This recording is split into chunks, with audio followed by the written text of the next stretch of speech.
Hello everyone, it's me, Mick Cooper, 51 years old from Sheffield in the UK. It's my first video update in a while, but I thought I'd just keep you up to date with how things are and what's been going on. So, if you do like my mad ramblings and I do ramble quite a bit, please subscribe, leave a like, leave a comment, do whatever you like. But there's a few updates on food, on inches lost, exercise, things like that. So we'll crack on, shall we? 101 days ago, I had a gastric sleeve surgery, or to give it its proper name, a vertical sleeve gastrectomy. Did it in a posh voice as well. We're going to stick to calling it a gastric sleeve. It's been pretty much plain sailing with the different stages of food, from liquid to puree, and then puree to soft, and then soft to normal textured foods. I have done everything that has been asked of me by my bariatric team, and I am imploring anyone that is considering this surgery or is waiting for this surgery or has just had the surgery, don't rush things. Don't test your pouch if it's a bypass or your newly shaped stomach if it's a gastric sleeve. Do as you're being told by your bariatric team. It's vitally important and it'll save a lot of potential problems. That said, I have had a little bump in the road myself. I had a really bad stomach problem for a week. Um, I just thought it was some kind of bug or whatever, but after doing a little bit more research and finding out that what it possibly could have been was either a bug or food poisoning that my little stomach couldn't fight off, and it managed to sneak straight out my stomach into my small intestine and sit there and fester and cause all manner of problems for a week. Two words, and we don't need to discuss it anymore: explosive diarrhea. I'm not going any further than that. You don't want to know. It was not unpleasant, but that was then. This is now. I am feeling marvelous again. I am fighting fit. I am back in the gym, and yeah, everything's going good. So let's talk in the next part about inches that I'm losing from here and there and bits that I'm doing in the gym. Don't worry tonight, it's not going to be a big update, I promise. When I went to see my dietitian last time, that was the first time that I'd got weighed since surgery, and I was umming and ahhing whether to carry that on or get weighed on a weekly basis. But I've got issues with scales, and I've spoken about that in the past. And if I've got scales in my house, I'm going to be tempted to get on them every day. So I've decided to wait until I see my dietitian again at the back end of March or beginning of April. I think it is. I think it's back end of March. So I'll be getting weighed then. The weight really is secondary in my mind. I know I lost like 4 stone 8, which is, do the math on Google. I'm not doing it for you. 4 stone 8 in English. So I'd lost that, but that's really a byproduct for me. My main motivation for having this surgery done in the first place was health and my own health as I'm getting older, because I'm 51, and I'm not. I can't carry the weight as easily as I used to. So the weight loss itself is a byproduct. The thing that I'm interested in is the health benefits, and I'm feeling so much better. I'm eating healthy. I'm eating small portions. I'm eating portions that I can eat without being stuffed. I now no longer overeat. I eat until my stomach is satisfied, not overblown, not to the point, you know what it's like. I've done it. I'm putting my hands up. You have a huge dinner and you sit back in your chair and you go, oh, I'm stuffed. Well, I don't do that. I eat until I am satisfied. I can actually feel my stomach filling. It's quite an unusual feeling when you've been overweight for as long as I have. So it's nice to feel when my stomach is satisfied and almost full. So then I just stop eating. So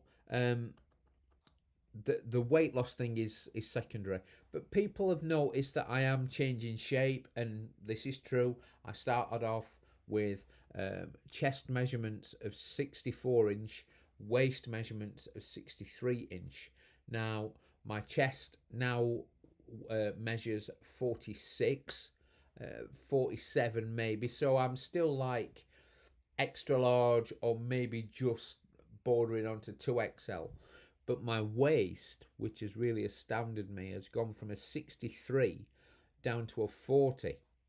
Now, when I first put the jeans on that I tried, I am thinking these jeans have been stretched up because I've worn them in the past and they've gone. Trousers and jeans can stretch a little bit with your body shape. But I've actually measured my waist, and my waist is 40 inches. I have got some jeans, they're a little bit tight around the arse, so they must be Geordie jeans. YouTube Geordie jeans. I'm not going to go into that, but it's an in joke. So yeah, I have got one pair of Geordie jeans that are very tight around the arse, but the others fit naturally and they fit well. So I'm happy with that. For someone who's 51 to have gone from 63 to a 40 is miraculous anyway.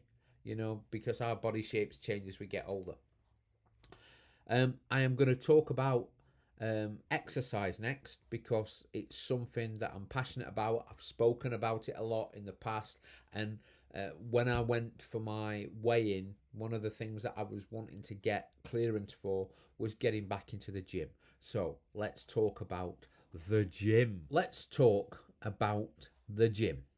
So I was getting all excited to go back to the gym, and I joined a new gym, and they've got all new equipment, and it's all lovely and clean and crisp and fresh and everything, and I don't like it.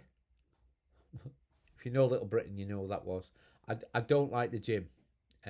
So I'm only on a month to month contract. It's not the end of the world. They've got machines in there that are all driven by an app that you have on your phone. The app doesn't work, so it's an absolute ball ache to input everything individually every time you get on a machine, and it's just not my kind of gym. It doesn't feel like my kind of gym. Everything's on different levels, and no, I don't like it. I don't like how it's being done. So I'm currently looking around for another gym. I've not had a lot of time to be able to get in there and train anyway, but when I have been in there, I've been able to use the treadmill. I've been walking on a 9 or 10% incline at speed, so I know that my fitness is building up that way. Their cross trainers, this annoys me. Their cross trainers aren't calibrated right. You put your weight in, you work out at a certain speed and a certain resistance, and cross trainers work out how many calories that you're burning. These are useless because they're telling me that I'm burning more calories by walking, which is nonsense. You always burn more on a cross trainer because it's more of an effort. So I don't like that. It's just the whole gym itself. I don't like it. So I'm looking around for another one. The gym I used to go to was a good gym, but they just treated a mate of mine really, really badly that worked there. So I left. Me and my mate, we both left. Um, it's also, I think it's partly down to the fact that I'm not getting to train with my mate Wayne very much. He's busy, I'm busy, so it's basically fitting in an hour here and now there whenever we can, and we seem to miss each other. And when you get used to training with someone, it's a social thing as well, isn't it? So I'm missing that. But there is some good news. I've been able to push myself in the gym on the things like the cross trainers and the treadmill, and I've been able to see how well my knee is now after the surgery. Because let's face it, I knew I could walk. I knew I could walk a decent distance, so I like doing 9, 10, 11 miles walking, no problems, just muscular pains. But as far as my knee was concerned, until I put some stress on it, I wasn't sure how it was going to react. I've done leg presses, leg curls. I've done the cardio stuff, the walking, the cross training, the bike, all that sort of stuff, and it stood up really, really well. Now it is roughly 3 years since I did this injury. It was 3 years ago this week, and from where I was then to where I am now, and the fact that I got very little help with my knee injury, not having to go at the NHS, it was COVID, everything was shut down, so don't think I'm having a go, I'm not. I rehabbed it myself, did the best I could, but my weight increased and the pain was unbearable. Couldn't walk upstairs, couldn't get downstairs. I was going up and downstairs on my arse. Um, but now I'm able to train in a gym. So this opens up the possibility, which I never thought possible, of me maybe being able to go out jogging again. I'm not going to say running because never in my life have I run. I once ran the Sheffield Half Marathon in 2007 and did it in 2 hours, which is a good time. But I'm not a fast runner, I'm a plodder. I would love to be able to go out and run again. It's a passion of mine. I love being out in nature, and just trundling along at my own speed and just going out for 2 or 3 hour run. It's nice. So maybe I can do that. But I need to test it first. I need to see how my knee reacts when I'm running, because running obviously is a far more impactful exercise than cross training is, and walking. So we will see. I'll keep you updated on that. But everything is going well with exercise. Everything's going well with food. And I don't really think there's a lot else that I need to tell you about. Um, as I said at the beginning of the video, if you like these videos of me rambling on about nonsense and stuff like that, please subscribe, leave a like, leave a comment, leave a dislike if you think it's crap. It don't matter. Do what you want. And I will see you very, very soon. I'll probably do an update after I've been weighed in next time, so you know where I am with weight loss. Do not expect me to have lost another 4 stone 8 pound. That ain't going to happen. You have to realise that weight loss, you can have a stall, you can slow down, and as long, I need to get to a certain point in weight loss and then say, that's it, that's the weight I should be. So it's going to slow down. But as long as it's on a trajectory where it's going down, I'm very happy. So, until next time, you know what's coming, don't you? Be seeing you. IT, have you tried turning it off and on again? You see, more comedy gold. That is an IT crowd quote. IT crowd, gotta love it. Anyway, I'm back again because there's some stuff that I forgot to tell you, so I'll do it as quickly as possible. The first thing I'm going to talk about is food. One of the foods that I was struggling with was chicken. Couldn't have it as a puree, that upset my stomach a little bit. Couldn't have it as soft food, just didn't feel right. But given time, I've tried it again, and now I can quite easily and quite comfortably eat a third of a fillet of chicken, a chicken breast. So you get chicken breast, cut it into three, makes like mini fillets, and one of them with some veg and some a little bit of carbs is a meal. Doesn't sound a lot, but I've got a tiny stomach, so it's plenty.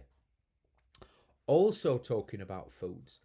Now, I'm not saying I've done something wrong or naughty or against what I was told by my bariatric team, but some people may consider the likes of chili and casseroles and stew as being sort of slider foods. I disagree, because I've got a little stew in a little bowl for you. This is not a slider food. I'm picking a sprout up live on YouTube. That is a sprout that's been cooked. That is a piece of chicken that's been cooked. That is a piece of carrot that's been cooked. Now, nice. That's food that needs to be chewed. It's not food that just slides down easily. There is texture in there. So, in a way, these little aspects of it being a slider food, an easily digestible food, but it is relatively low calorie. It is very low fat. It is very low sugar. So it's not as if it's like a piece of chocolate or a bag of crisps, which are well known as being what's known as slider foods. So I don't eat as many of these as I did when I first went on to textured foods. This is what I'm trying to say. If I have some of that, I'll have a jacket potato with it. I might have some pasta with it. So there is some varied texture in that meal. I'm getting a balance. And this is what it's about. I'm not dieting. I'm not like restriction on everything that I'm eating. I'm eating a balanced diet. But talking of restriction, And this is quite interesting.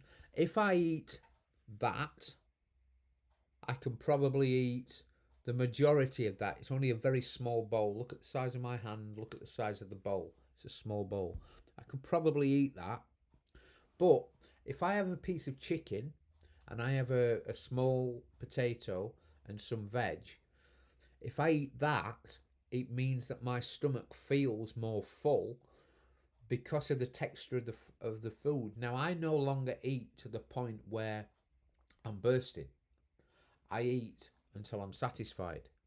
So it's nice to get that restriction in my stomach when I'm eating food. I hope that makes sense. I might do another talk on another video about food restriction. Sounds really strict, but what it means is it makes you feel full. The last bit of information, oh wow, it's a big one. I love tea and coffee. Now, I've had no problems since the surgery being able to drink tea. I've had no problems after surgery getting my fluids in, 2 litres every day, never missed it, apart from when I had my stomach problem. But I love coffee. I mean, I adore coffee. My idea of a treat is a nice coffee, a nice cappuccino. Yeah, I've not been able to drink it. Black coffee, strong coffee, weak coffee, milky coffee, lattes, cappuccinos, everything. Can't drink them, or should I say, I couldn't drink them. I couldn't stand the taste. They were disgusting. And then all of a sudden, 2 or 3 days ago, I just thought, I fancy a coffee. I'll have a coffee, just an instant. Do you know what? It was amazing. It was the most amazingly tasting cup of coffee ever. Now, it's not Elf, it's not the world's greatest cup of coffee, but it's not far off, and I was almost dancing a little jig when I had it. The last bit of information, folks, I promise, and then you can all go and do whatever you're doing, is about vitamins and medication. So my surgeon sent a letter to my doctor telling him that I needed the following: Adcal D3, iron tablets, what else were they? The stomach tablets, the omeprazole, sorry, lomeprazole, or whatever it's called, the stomach tablet. So he sent all this to my doctor. My doctor said, "Oh, Minanara, you've chosen to go private. You should pay for your own food. You know, we don't want what to do with you." They've changed their mind. They've done all that. They've given me all that, so I've got all that in prescription. Happy days. The big thing that I've noticed, you know, and it's probably why I'm smashed off my tits tonight, actually, is B12. Now, it might not seem a big thing to anyone about B12, but when you've had bariatric surgery, whether you've had the sleeve or the bypass or the switch or whatever you've had, your stomach or your pouch does not absorb B12 out of food as well as it did before you had the surgery. One of the reasons for that is you're not eating enough food with B12 in it. So, some people will say that the B12 injections have had absolutely zero effect on them. Other people will say that the B12 injections have been a game changer. So over the last 2 weeks, I have been having really, really small doses, what's known as a loading dose of the B12 injections. I've gone every other day to the surgery, very early in the morning, usually the first one in. It's been great. They've jabbed me and I've gone away. And oh my God, my energy levels have gone through the roof. I feel absolutely amazing. I've got that extra 10-15% of energy to be able to train in the gym. I'm not feeling tired. I'm not aching. I feel great. So if you're having this surgery or you're considering having this surgery, I've said it in other videos and I'm going to say it again and then I'm going to shut up. Make sure you get your GP on side, because these B12 injections and all them other bits and pieces that you're going to need after your surgery are not cheap. B12 is an expensive drug. If you've got to have it every 3 months, it's going to cost you a lot of money. If you've got to buy your own Adcal, that's going to cost you money. If you've got to buy your own iron tablets, that's going to cost you money. You'll think about that. I mean, we're in shit creek a moment with economy, aren't we? Everybody's skint. Get your GP on side. Get something in writing off your GP to say, we will give you this after surgery. And don't take any crap off them. You know, don't let them tell you that, you know, it's a elective surgery. It is. I chose to pay for it, right? But long term, I'm saving the NHS money because I'm no longer diabetic, and hopefully it will improve my general health going into late middle age and old age. Anyway, I really have done now. So you can all go back to your lives and you get an extra. Be seeing you. Bye.